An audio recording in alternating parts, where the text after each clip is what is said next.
Olá, tudo bom com vocês? Hoje vamos continuar o estudo desse grande livro Eu Via Satanás Cair como um Relâmpago, do pensador francês René Girard. E hoje chegamos finalmente a um capítulo muito importante chamado Bode Expiatório, capítulo 12. Então, nesse capítulo, uma das qualidades do Girard é que os termos que ele usa para a teoria mimética são termos muito simples, são termos muito compreensíveis, muito correntes até na nossa linguagem do dia a dia. E uma dessas coisas, um desses termos que vem do mecanismo do bode expiatório, desse termo, que é o segundo insight do Girard, é o termo bode expiatório. Então aqui ele vai falar sobre essa coloquialidade, sobre como esse termo é simples e corriqueiro, nesse sentido, como ele demonstra que essa consciência sobre a inconsciência dos perseguidores e a inocência da vítima, ela, depois da paixão de Cristo, ela foi sendo desdobrada, foi sendo melhor trabalhada, digamos assim, e foi se espalhando pelo mundo. Então aqui ele está falando que essa noção é muito importante, essa noção de bode expiatório. Ele vai explicar de onde veio isso e tal, de qual ritual isso veio também, não diretamente, mas assim, ele vai falar sobre um ritual de expiação com um bode. É um capítulo bem importante. Então ele vai dizer o seguinte: os relatos da paixão projetam sobre o arrebatamento mimético uma luz, ou seja, os relatos da paixão iluminam, esclarecem o arrebatamento mimético. Então os relatos da paixão projetam sobre o arrebatamento mimético uma luz que priva, impede o mecanismo vitimário da inconsciência que ele necessita para ser verdadeiramente unânime e para suscitar sistemas míticos rituais. Então, anteriormente, o Girard faz uma distinção muito importante sobre essa coletividade que se torna violenta, que ele chama de todos contra todos, aliás, de todos contra um. É justamente isso o mecanismo do ciclo mimético, Esse todos contra todos que estava ameaçando uma sociedade arcaica de se desestabilizar, de se extinguir, ele vira um todos contra um, Porque aí toda essa coletividade vai escolher uma vítima para dirigir essa violência contra um só, que vai ser expulso, sacrificado, morto, apedrejado, etc.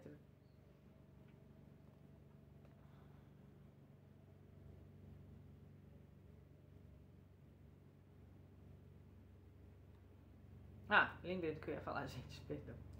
E aí,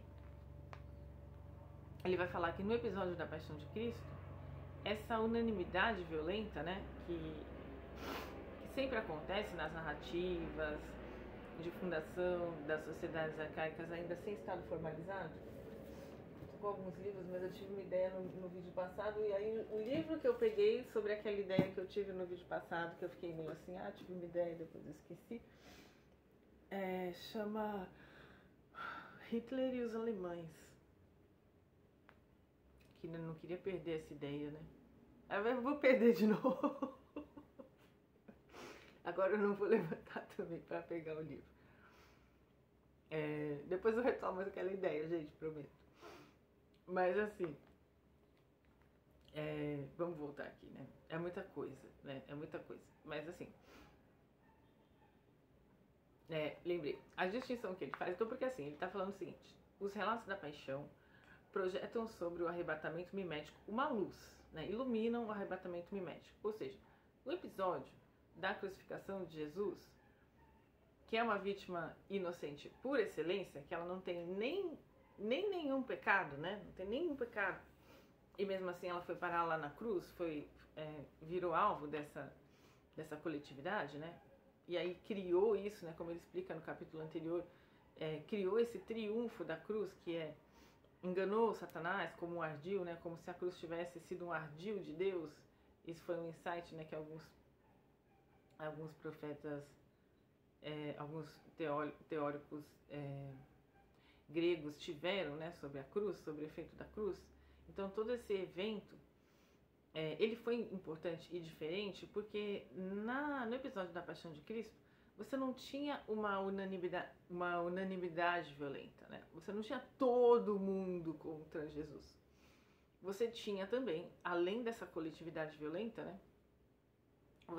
Que era essa multidão contagiada pelo contágio mimético, você tinha os discípulos de Cristo e homens e mulheres que conviveram com ele, que eram o que ali? Testemunhas e dissidentes dessa multidão violenta.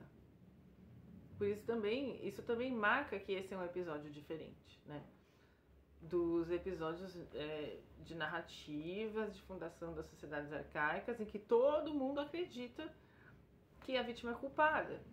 E aí é por isso que ele vai falando que na revelação, né, desse episódio da Paixão de Cristo, a vítima que era culpada no mito vai ser vista como inocente, vai ser representada como inocente, e a coletividade que se achava toda certa lá de fazer isso, né, os perseguidores vão ser vistos como perseguidores, né, e não como inocentes.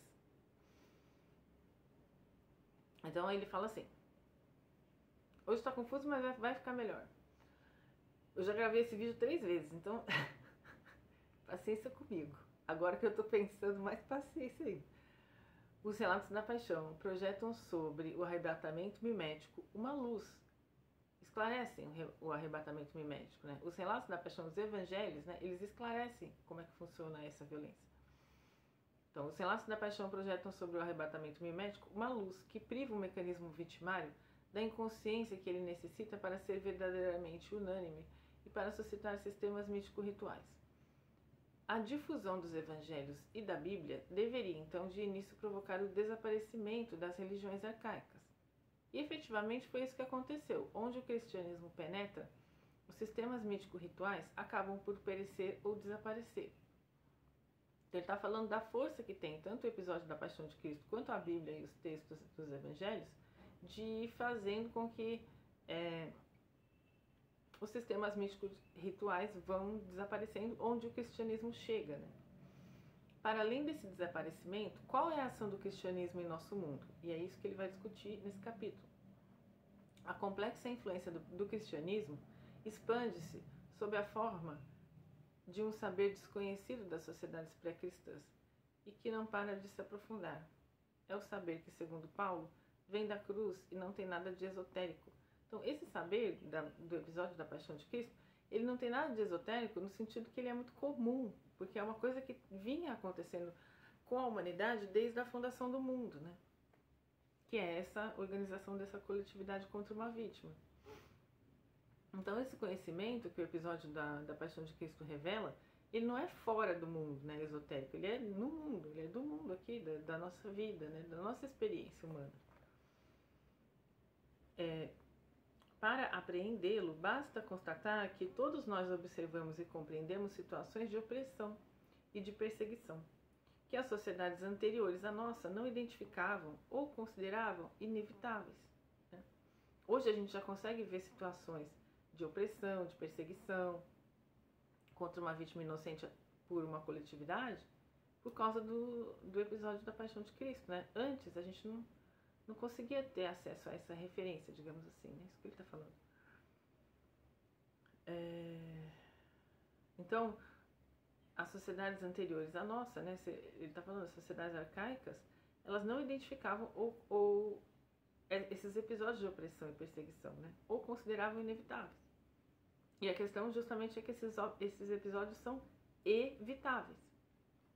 E é por isso que João César de Castro Rocha vai falar que quando a gente estuda a teoria mimética, a gente passa por um processo de conversão não estritamente religioso, que é você conhecer a teoria mimética, não significa que você vai, como o René Girard foi, se converter à fé cristã, necessariamente. Só que o ganho de você conhecer essa teoria é que você vai entender como a violência funciona e poder evitar conflitos diretos com o seu modelo, que são os seus amigos, né? Seus pais, seus professores, os seus mestres espirituais, o seu vizinho. as pessoas próximas espiritualmente da gente, né? Deixa eu ver aqui mais.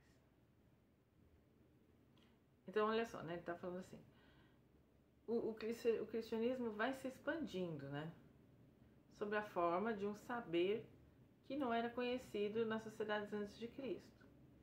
E que não para de se aprofundar, a gente está sempre se aprofundando nesse saber. É o saber que, segundo Paulo, vem da cruz e não tem nada de esotérico, é o saber da vida, né? A gente está toda hora perseguindo os outros, culpando os outros, se achando superior ou inferior, brigando com os nossos modelos, disputando objetos que eles também desejam, né, possuir, ou que eles possuem já. E num sentido ainda pior, às vezes a gente está tão adoecido que a gente deseja ser o modelo, né? O ser, a gente quer ser aquela pessoa. Aí é ruim também, é bem ruim aí. Eu confesso que eu me divirto um pouco com o quanto a gente pode passar de reflexões de altíssimo grau de complexidade para provérbios, né? Para ditos populares, que é, por exemplo, essa questão, né? Pô, cara, eu fui o bode expiatório naquela situação, ou quando você fala, pô, me pegaram para Cristo, né? Que é isso, assim, você tá entendendo que existem situações assim, em que as pessoas são culpadas por coisas que elas não cometeram, né? E aí é muito interessante, né, esse salto da gente pensar que a seleção da vítima, ela se movimenta muito pela vítima ter vínculo frágil com a comunidade. E aí isso abre espaço para a gente pensar em várias situações, né, em como acolher as pessoas para que elas não fiquem com vínculo frágil com a comunidade. Por exemplo, né, nos trabalhos em que as pessoas que foram encarceradas vão se inserir na sociedade, né, nos trabalhos de defesa das minorias, né, então, dos marginais sociais. Então, assim, quem se preocupa com essas questões, né, dos excluídos sociais, tem muito a aprender com a teoria mimética, né? Porque vai entender esse funcionamento. Sim. Eu já tô com muitas ideias, coitada de mim. Mas assim, a ideia que eu não queria perder é sobre a relação do triunfo da cruz e desse ardil que esses estudiosos gregos intuíram, né? Sobre essa questão do triunfo da cruz, assim, no sentido de que, se você pensar, a morte de Cristo antes da ressurreição, né, antes dele voltar, antes da ressurreição, dele voltar com as marcas e falar, olha o que vocês fizeram, né, e daquele discípulo falar assim, não, eu só acredito vendo, e teve que enfiar o dedo ali na ferida, né. Então,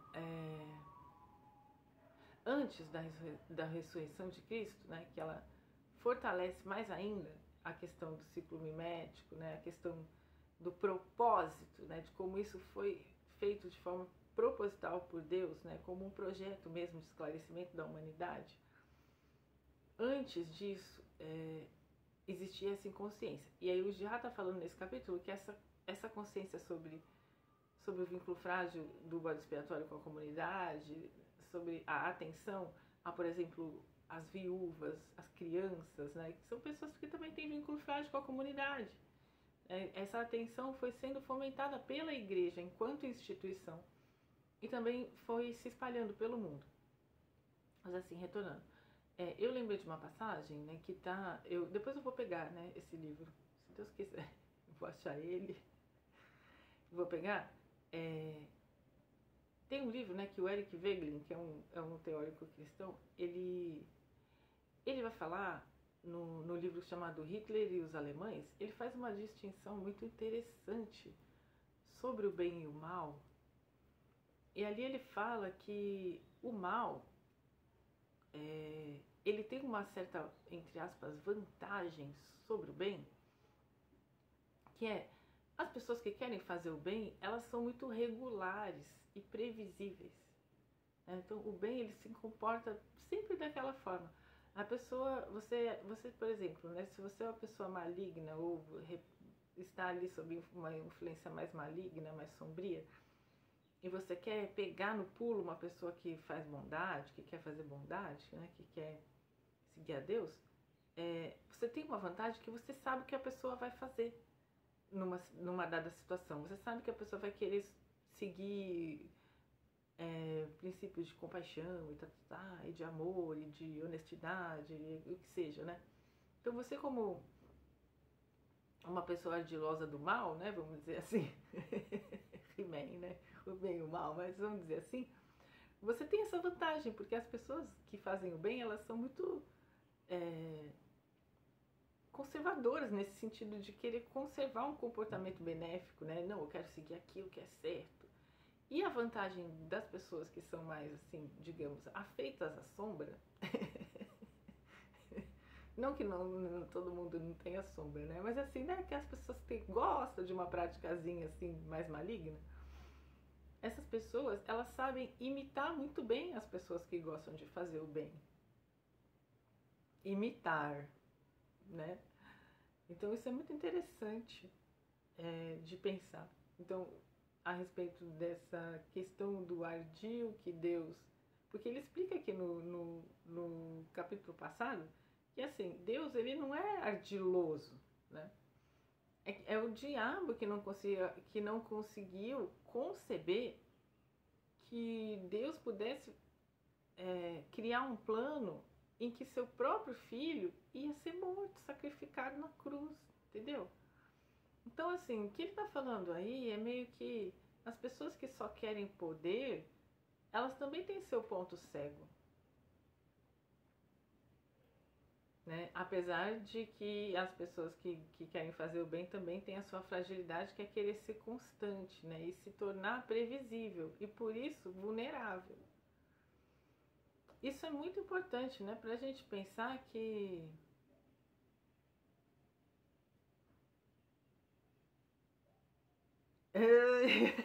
melhor ocasião de pecado.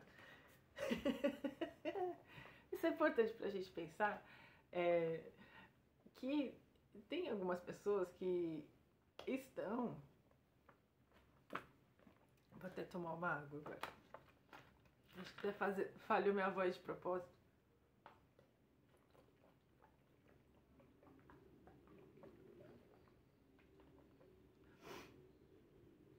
Existem pessoas que estão mal intencionadas, mas elas imitam pessoas bem intencionadas.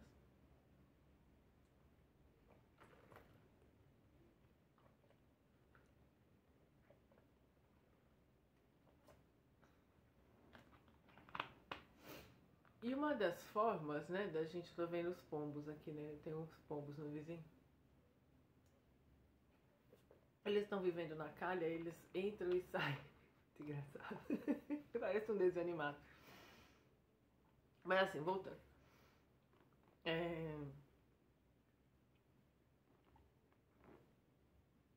Assim, questão prática mesmo, né? Se você quer seguir a Deus e fazer o bem, às vezes você precisa ter uma desinocência, né? Não dá pra falar em esperteza, porque esperteza parece uma coisa maliciosa, né? Um ardil de novo. Não é esperteza, mas você não pode ser um panguá, né? Você precisa entender que algumas pessoas vão querer te enganar, vão querer imitar atitudes benéficas, ou vão querer se colocar até num posto, né? Ou num lugar de pessoa benéfica, e às vezes essas pessoas são as pessoas com interesses de poder, né? Não necessariamente realmente de uma via espiritual. Não todas, né? Tem gente que se esfola aí para poder liderar, né, práticas e lugares espirituais, mas assim também tem outras pessoas que vão ser seduzidas, né, pelo poder. Pronto. Depois eu trago a citação do Eric Wegelin, que eu acho que vai ficar mais interessante, né, para esclarecer. Mas então, voltando aqui. Vamos voltar. Ele tá falando, né? Por causa do episódio da Paixão de Cristo. Hoje a gente sabe muito bem que existem episódios de perseguição e de opressão e tal. Aí ele vai falar assim: o poder bíblico e cristão de compreender os fenômenos vitimários transparece na significação moderna de certas expressões, como o bode expiatório. Então, assim, só de existir essa expressão bode expiatório, isso é um índice, né? Um indício de que existe essa consciência social de que alguém às vezes é culpado por alguma coisa que não fez. E outra coisa que é importante, né, sobre essa situação do bode expiatório que a gente já discutiu, é essa questão da pessoa que tem um vínculo frágil com o grupo poder possuir qualidades a mais do que esse grupo ou qualidades a menos do que esse grupo. Isso é muito interessante como estudo, né? Porque se a gente for recuperar, né, memórias, por exemplo, de dinâmicas que a gente passou, de dinâmicas em grupo que a gente passou, muito provavelmente a gente vai ter memórias de momentos em que a gente foi o queridinho e até o preferido, né? Pelo menos eu tenho memórias de que às vezes a gente foi o preferidinho, o queridinho lá de um grupo, e às vezes a gente foi a ralé do grupo, né? O fármaco do grupo, assim, a ralezinha mesmo, né? O pior. Então, dependendo de um grupo que a gente frequente, né? E das habilidades que estão pedidas ali, né? Do que a gente pode acabar sendo visto, né? Caindo numa dinâmica que a gente pode ser visto como o bambambam ou como o piorzinho, o café com leite, né? Como dizem, é café com leite. Não dá nem pra brincar com as mesmas regras com você, a gente tem que até criar umas regras diferentes aí, uma permissividade, porque você não tem tanta capacidade, entende? E o mais doido é que, assim, como a consciência espiritual, né, luminosa sobre esses eventos, ela está aí no ar, né, digamos assim, depois Cristo já morreu na cruz, né? Isso aí já está em andamento, já está no ar. A gente já sabe meio que disso, assim, que rola esse BO de uma multidão violenta contra o inocente. Então, como a gente já tem essa consciência, isso daí já foi muito representado em poemas, em livros, em filmes, né? Em discursos, em etc. A gente pode perceber que às vezes, dentro de um mesmo grupo, a gente vai passar episódios, né, como se fosse um teatro, né, o teatro da vida. A gente vai passar episódios que a gente está sendo visto como bode expiatório, né, como uma pessoa culpada, como uma pessoa ralé, como uma pessoa, lá vem aquela pessoa de novo, né. E vai ter momentos dentro daquele mesmo grupo que a gente vai ter episódios de superação, às vezes, né, de tipo, nossa, você, né.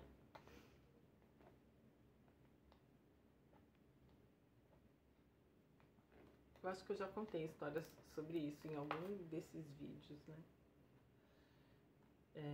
E aí vão ter momentos que a gente vai ser a pessoa que fala, ai, que cara ralé, né? Porque às vezes a gente só quer ser incluído no grupo, mesmo que isso signifique a gente hostilizar o mais fraco. Então essas reflexões são muito importantes. Outra coisa que é importante, né? Que às vezes eu falo assim, a teoria mimética é muito importante se você é da pedagogia, se você é do direito, se você é da psicologia, se você é da letras, né, da história. E às vezes eu fico falando assim de uma forma um pouco mais generalizada. Mas, assim, se a gente pensar no trabalho dos professores, né, e no trabalho dos psicólogos, esses trabalhos, né, se a gente colocar os nossos queridos óculos da teoria mimética, eles são trabalhos em que a própria posição da pessoa é uma posição de modelo, né? O trabalho dela coloca ela nessa posição. Então, além da gente se pautar, se basear na nossa admiração, na interação com os outros e colocá-los como modelos, e além deles colocarem a gente também como modelos para eles, né? Além disso, algumas profissões, né? Você ser um psicólogo, um psicanalista, um líder espiritual, ou um professor, ali você ocupa um cargo em que você é um modelo, né? Então, para essas profissões, né? Para essas posições sociais, assim, se você é um líder espiritual de alguma egrégora, se você é um psicólogo, psicanalista, ou se você é um professor, você vai ter uma relação de mestre e discípulo, né? Então, quanto mais essas pessoas que estão nessas posições compreenderem a teoria mimética, mais espera-se, né? Espera-se. Mas assim, mais chance essas pessoas, né? Os psicólogos, os mestres espirituais e os professores, mais chance eles vão ter de se autorregular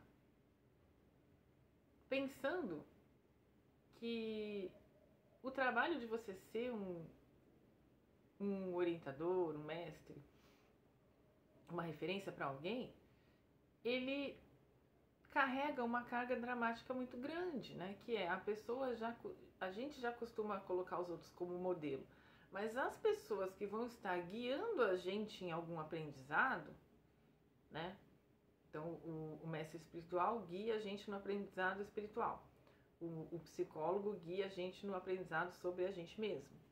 E sobre a vida, né? Sobre as nossas relações e tal. E o professor guia a gente no conhecimento, né?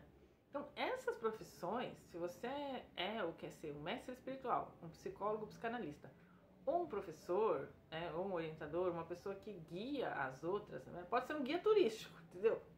Que guia, que orienta as outras. É muito importante você conhecer a teoria mimética. Para você não só entender, né, o que pode estar acontecendo naquele grupo, em relação àquele grupo, eventualmente escolher um bode expiatório para dirigir a sua hostilidade contra ele, né? Então, de você como orientador observar isso quando você tem um grupo, né, no caso de você ser um mestre espiritual, ou no caso de você ser um professor que tem uma turma, né? Mas, não só isso, mas de você entender que tudo que você fala tem um peso muito grande, porque a pessoa está te colocando como modelo. Então, que é muito fácil também você sofrer essa hostilidade, essa rivalidade do discípulo contra você, né? Porque a gente fica colocando nossos modelos em pedestal e tirando eles do pedestal o tempo todo, né? Principalmente se a gente não estuda a teoria mimética, a gente faz isso ainda com mais fervor, né? Mas principalmente, né, se você é um mestre espiritual, um padre, um mestre espiritual de qualquer forma, se você é um psicanalista, um psicólogo ou um professor, ou seja, se você está conduzindo uma pessoa, você precisa se autorregular muitas vezes também e se vigiar e se revisar. Por você estar numa posição de poder, entende? Então, da mesma forma que o paciente pode rivalizar com o psicólogo pode rivalizar com o paciente. Da mesma forma que o discípulo pode rivalizar com o mestre pode começar a rivalizar com o discípulo. E da mesma forma que o aluno pode rivalizar com o professor pode começar a rivalizar com o aluno. E um dia eu vou gravar um vídeo sobre isso. Porque isso aí dá pano pra manga. Nossa senhora, acho que dá um livro isso daí, né? Isso dá um livro, né? Que é pensar nessas relações, nas relações humanas, quando elas têm uma figura que já é um modelo, né? Então vamos lá.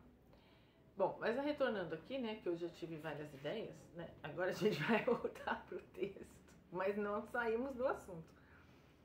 Ele está falando assim, o poder bíblico e cristão de compreender os fenômenos vitimários, né, o poder que a Bíblia teve de instaurar na nossa consciência a percepção da inocência da vítima através do episódio da Paixão de Cristo, transparece, fica óbvio, na significação moderna de algumas expressões como bode expiatório, que a gente fica, né, a gente vê essa expressão, a gente fala, gente, a percepção do ciclo mimético está na cultura, né?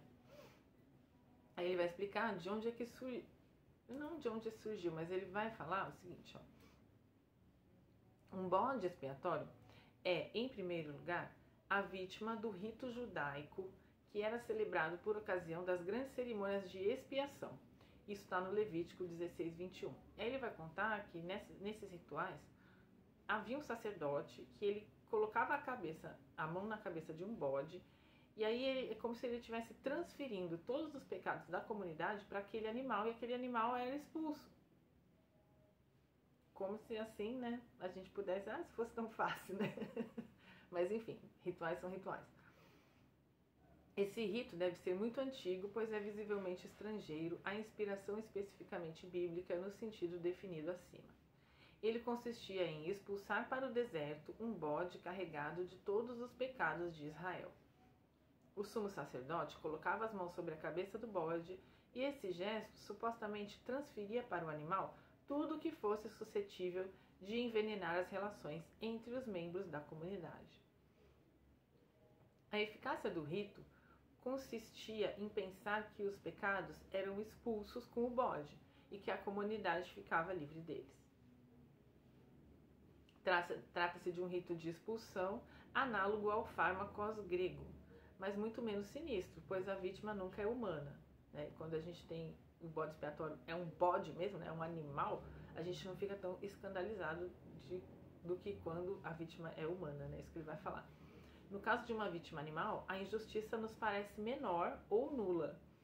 É exatamente por isso que o rito do bode expiatório não nos inspira a mesma repugnância que a lapidação milagrosa de Apolônio de Tiana. Então lembra daquele episódio, né, há uns vídeos atrás, que a gente estudou sobre esse episódio dessa crise mimética que teve que um grupo de pessoas, incitada por Apolônio de Tiana, que falou que ia resolver a situação, acaba linchando um mendigo. Coitado de um mendigo que não poderia ter sido responsável por aquela crise social, né? Mas ai meu Deus, agora veio música. Então, ele tá falando assim, né? Nesse caso, né, desse mendigo que foi linchado, que foi apedrejado, a gente se escandaliza muito mais do que quando é com um animal. Gente, eu vou tentar gravar isso em outro lugar, porque aí nem o diabo pode, né? Então eu vou dar um break aqui nesse vídeo e eu já volto. Desculpem, mas não tem como continuar, eu fico muito desconcentrada de ouvir música, a vizinha ligou um som aqui.